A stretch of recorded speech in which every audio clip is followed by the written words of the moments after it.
Hello, I'm Beck. Welcome to my channel. Today I'll be drawing a D&D character based on the roll of the dice. Let's bring out the Tower of Destiny!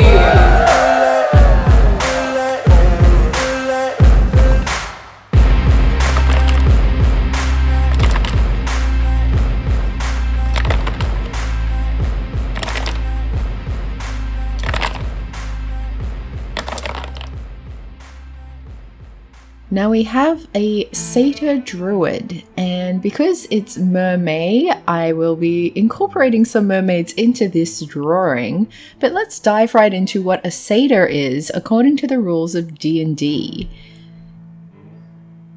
The official description has a satyr as originating from the Feywild, which is a realm of pure emotion. They thrive on energy of merriment.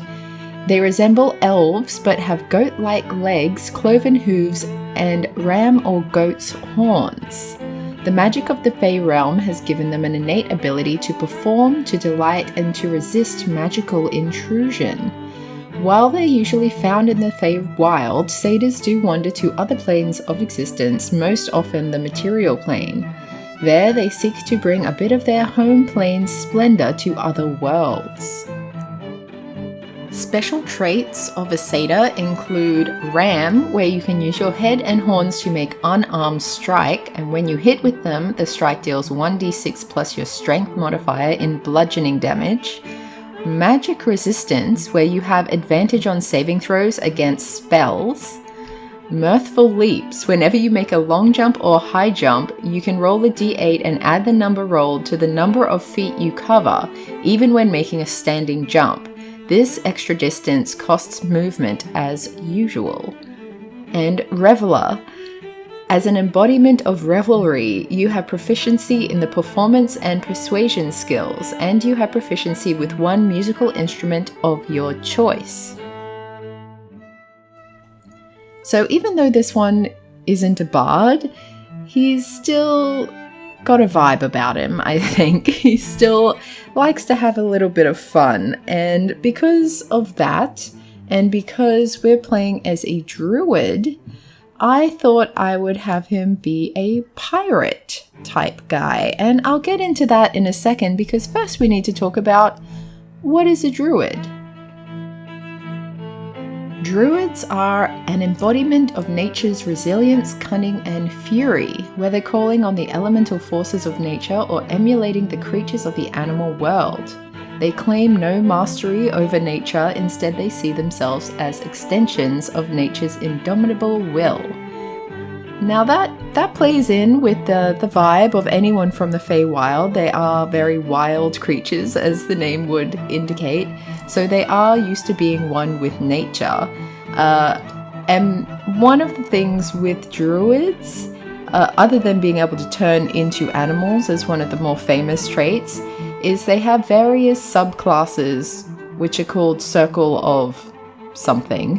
One of the original ones, I think, is called Circle of the Land, which then has a subclass that lets you choose basically any of the standard D&D terrains. So it's a little confusing being called Circle of the Land because one of the subclasses of a druid Circle of Land is you can have like swamp, underdark, mountain, grassland, forest, desert, arctic, and coast. And now coast is, a lot of the spells are relating more to underwater, which is not land.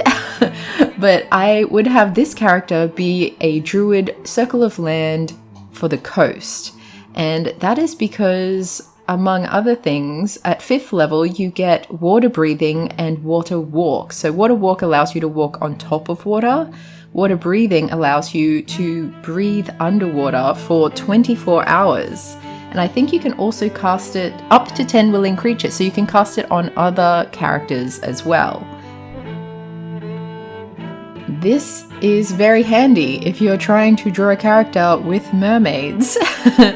And yeah, that's where I thought a pirate vibe would come in handy, because he's not an aquatic creature, but he is around water a lot. He's around the ocean, and yeah, he likes to go down below and maybe find some treasure and also meet a few merfolk.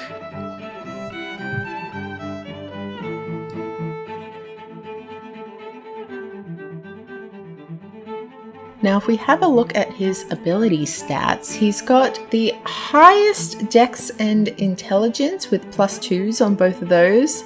And then strength, wisdom, and charisma are above average with the +1s.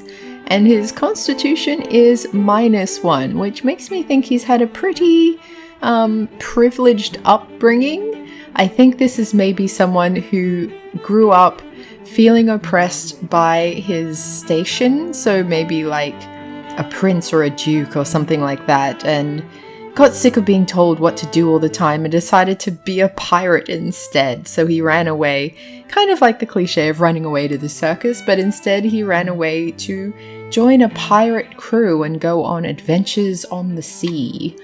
And I think he's having a really great time of it. I think he really enjoys the freedom of never having to be told what to do, basically.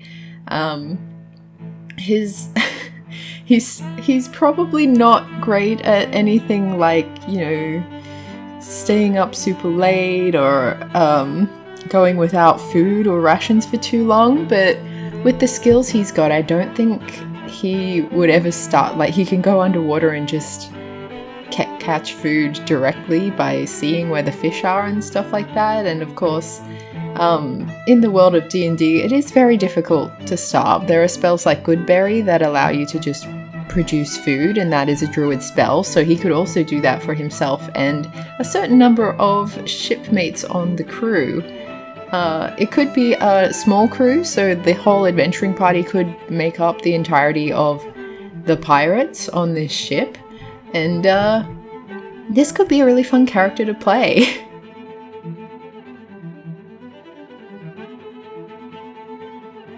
I think the reason that he has such high dexterity and intelligence might also play into having a privileged upbringing where he had the best tutors and he had access to maybe even a private library and a mansion or something. And so that's where the intelligence would play into it. It's always just been a part of his life to learn things and memorize things, and he might have taken a particular interest in maps and memorizing maps, and he might be the navigator on the ship. The dexterity was probably something he learned again in particularly privileged households. Like, children growing up in mansions are very quickly taught to be, well, seen and not heard, but preferably not seen either. So I think he did a lot of sneaking around and eavesdropping on what people were talking about, maybe even collecting sensitive information that he grew up to realize could be used as blackmail material. And he's just very good at being very sneaky, and he probably learned how to lockpick at some point in his life as well. So he's a very dexterous young man. What shall we call him? What's his name? I think maybe Dredrick. Like Frederick, but changed to have dread in it because he's a pirate now. Definitely one that he gave himself. I think he grew up with the name Frederick and decided it wasn't piratey enough for anyone to be scared of him. Not that I think anyone is particularly scared of him. He has that +1 charisma, but I think he's more of a charming guy than a scary guy. I think he'd prefer to have like his reputation precede him as being scary, but he's never really done anything that's that threatening yet. As many of you will know, playing D&D does usually result in getting a few kills on your belt, so he might develop a bit of a reputation once you start playing with this character of killing people mercilessly left and right. Who knows? A charming murderer, he might be known as. And of course, wisdom means he's quite good at reading people, so that is a very useful talent to have when you are in the career, I guess, of robbing people or looking through a telescope to another ship to see how vulnerable they seem to be and whether they have a lot of people who look like good fighters on the ship or if they look like a bunch of weaklings. And then of course strength, he needs to be able to lift heavy ropes and move treasure and barrels around. He's not exactly moving boulders or anything, but he has above average strength, which is what he needs for what he wants to do. You can see now I am drawing in some mermaids. I opted to do a somewhat lazy thing, but also very important. I don't want to draw focus from the main character here, but I'm having them just be sort of silhouettes in the background. And you can see it's very much, instead of sketching and then doing outlines and then doing details and all that, it's just doing the sketch phase, but using a darker colored pen, brush, whatever you want to call it. And then I blur it out, which is, oh, it's so much fun having Procreate, because when you're drawing in real life with like a pen and paper, you can't add effects like that.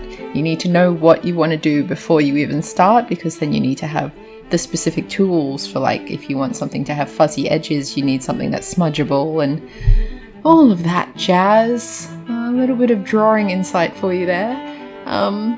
We've kind of already looked into his background and why he would join an adventuring party, because he kind of already has. But what if you want to play this character, but with an existing group, with people who aren't part of his pirate crew? They all have their own characters with their own backgrounds, who don't want to be always on the high seas, who don't want to play as pirates, but you want to play as this guy who has a background of pirate. You might have some sort of tragic incident happen where the pirate ship is attacked and the ship is destroyed, the crew are all killed, and he's found on his lonesome. He finds himself all alone and looking for a new crew to join. He might decide that it doesn't necessarily need to be a pirate crew, it can be an adventuring party who he meets in the local tavern. I know it's a cliche, but it's a cliche for a reason. A tavern is a place where lots of different kinds of people congregate. And so that's an easy way to have him be introduced to your group. And if there is any kind of adventure involved in your campaign, I think that would be enough of a hook for him to be interested in coming. I think he would put on the bravado of needing there to be treasure involved, but obviously coming from a rich background, money doesn't really mean that much to him. He's far more interested in the thrill of the adventure. And he's just aware that the sort of brand of a pirate is that they don't do anything for free. He might even have developed a little bit of depth after such a tragic event and want revenge on maybe a rival pirate gang? Rival pirates who destroyed his ship, or maybe it was by order of the king and it was the king's navy or something that destroyed the ship, and so he wants to try and get one back at the king, or maybe even kill the king. Maybe he has a real revenge plan going on where he needs to adopt the help of an adventuring party to help him get his revenge for the loss of his crew, who were like his family, people who understood him, and he's looking for revenge, but he's also looking for someone who can replace that for him. I don't think his rich people family, his blood-related family, ever really understood him. So I think this is very much the pirate crew being a found family situation, and losing it would really make him a different person, I think. So yeah, this is Dredrick the Satyr Druid. He's got a pretty interesting backstory, but how would you choose to play him moving forward? Do you like the idea that his pirate ship got destroyed and he's seeking revenge? Or do you think maybe he's a bit more fickle than that, and maybe he just sort of dipped out and met someone at a pub and wandered off with them? Maybe that's what happened. But yeah, that's the video. I hope you enjoyed it. Thank you so much for watching. I hope you have a great rest of your week, and I will catch you next time. Bye!